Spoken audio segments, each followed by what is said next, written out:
Welcome to my channel. This is your daily reminder to subscribe for more content that uncovers the truth about money and the secret rules that only the rich know. Now let's get right into it. It's one of the biggest financial scandals in history. We're talking billions of dollars, drug cartels, corrupt bankers, and even a former Mexican president. And today you're gonna find out how all of this is connected to one bank, HSBC. In 2012, HSBC was fined a record $1.9 billion for failing to monitor transactions and ignoring suspicious activities. But what were these suspicious activities? Who was HSBC laundering money for? And why did they ignore all of the red flags? Let's go back to the start.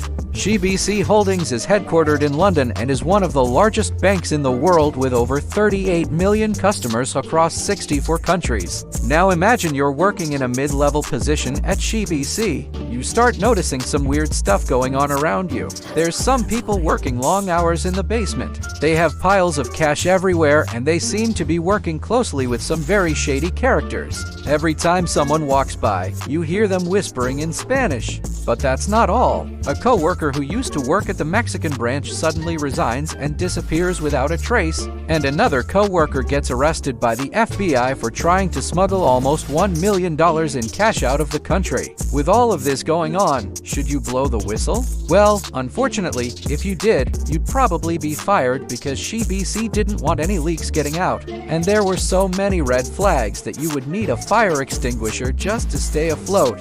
For example, HSBC had a client called Danon. It's a Mexican company owned by a billionaire called Juan Armando Hechavarria. They claimed they were a construction company, but they had no track record, no website, and no office. They were only listed as an exporter of auto parts, and oddly enough, they never actually exported anything. Instead, they deposited millions of dollars in cash at HSBC every week and then transferred the money overseas. How did HSBC miss this? Well, for starters, HSBC wasn't exactly doing well at the time. They were still recovering from the Asian financial crisis and their profits were down 54% from the year before. So HSBC was under a lot of pressure to make money. And this led to some questionable decisions like hiring Eugene Constantinides, the guy who was arrested for trying to smuggle $1 million in cash out of the country. He worked for HSBC from 2007 to 2010, and his job was to review suspicious transactions. Yep, you heard that right. His job was to review suspicious transactions. And he was hired despite having this big red flag on his resume where he got caught trying to smuggle $500,000 in cash out of the US in 1998. To make things even more ironic, he was arrested again in 2011 while he was working at HSBC for trying to smuggle $1 million in cash out of the country. And HSBC fired him as soon as they found out. But it doesn't stop there. HSBC also hired a guy named Mark Wooden after he resigned from JP Morgan. And during his first week of training, they asked him to destroy evidence related to the investigation. When he refused, they fired him. And that wasn't even the worst part. The worst part was when HSBC's head of global financial crimes, Matthew J. Trace, warned the compliance department that if they found anything suspicious, they should just pretend that they didn't see it. So with all of this going on, you would think that HSBC would be careful about who they took money from. But in 2006, they opened an account for a customer called the Blackstones Group. Now, you might be wondering, how did such a large bank miss all of these red flags? Well, the answer is pretty simple. HSBC was too busy counting their money to notice. At the time, HSBC was desperate for cash. Their profits were plummeting and they needed something good to happen. Then along came Carlos Slim Helú, a Mexican billionaire who deposited a massive sum of cash into his HSBC account. To say that this deposit was massive would be an understatement. It was so large that it could save the company and turn everything around. HSBC was thrilled and immediately offered Slim a sweet deal. They waived all of his fees and gave him a personal banker to cater to his every need. HSBC was so happy to have him as a client that they didn't care about where the money came from or what he was planning to do with it. They just saw dollar signs and went for it. It's hard to overstate just how much money we're talking about here. In total, Carlos Slim deposited over $700 million in cash into his HSBC accounts between 2006 and 2008. That's equivalent to over $1 billion in today's money. Where did he get this money from? Nobody knows for sure, but there are a few theories. Some believe that it was the proceeds of drug trafficking. Others say it was stolen from the Mexican government. And still, others claim that it was made through legitimate means. What makes this story even more interesting is that Carlos Slim is also the father of Carlos Slim Jr., who happens to be the ex-husband of David Rockefeller Jr.'s daughter. Yes, that Rockefeller, the one who was involved in the illegal activities of the infamous COINTELPRO program that aimed to destabilize and control the political climate in the United States. Maybe you've heard of it. Anyway, the Rockefellers and the Slims are quite close, so close that David Rockefeller was even invited to Carlos Slim's lavish wedding.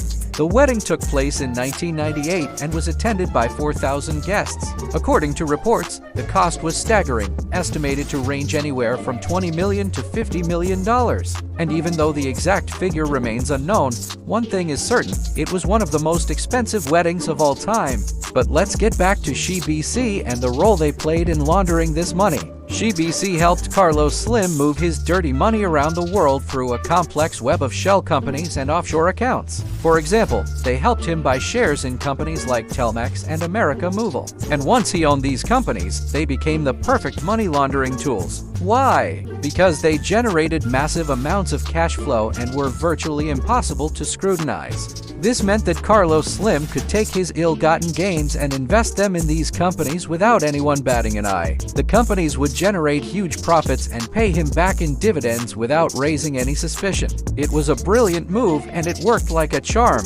But HSBC's involvement in this scheme goes beyond just helping Slim move his money around. They also turned a blind eye to his suspicious activities and ignored numerous red flags. For instance, they allowed him to transfer money to the Sinaloa cartel despite knowing that it was linked to drug trafficking. They also failed to report his massive cash deposits and suspicious transactions to the authorities. HSBC wasn't the only bank involved in this either. Other major banks like Citibank and JP Morgan were also involved in laundering money for the Sinaloa cartel. These banks knew that the cartel members were using their accounts to launder money, but they turned a blind eye to it anyway. Why? Because they were too busy counting their own cash to care. These banks were making billions of dollars from the cartel and didn't want to jeopardize their relationship with them. They also knew that the cartel was heavily involved in money laundering and were more than happy to turn a blind eye to it. After all, HSBC was fined $881 million in 2012 for failing to monitor its clients' transactions.